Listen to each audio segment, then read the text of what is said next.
This is Redmi Note 11 Pro, and in today's video I would like to demonstrate that you can scan a document and make it into a PDF file on this device.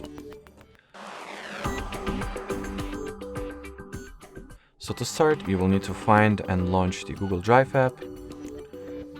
Sign into your Google account if you haven't already. Then at the bottom right corner of your screen, tap at this plus icon, choose scan option, give the Drive app the camera access, and then take a photo of the document that you wanted to scan.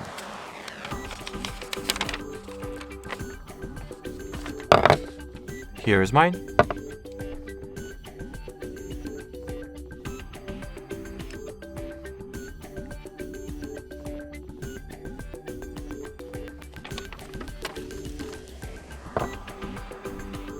Well, if you're satisfied with the result, you can proceed. If not, you can retake the photo. In my case, I forgot to turn off the watermark, but well, that's kinda whatever.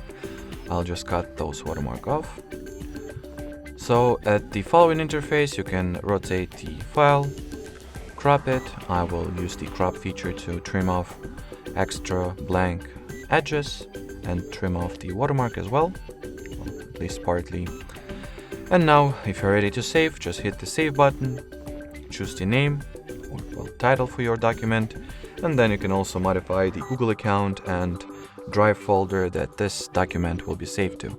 Then hit the save button one last time, wait for your file to be uploaded to the drive, and well, here you have it. Alright, so that'll be it. Thanks for watching, and bye bye.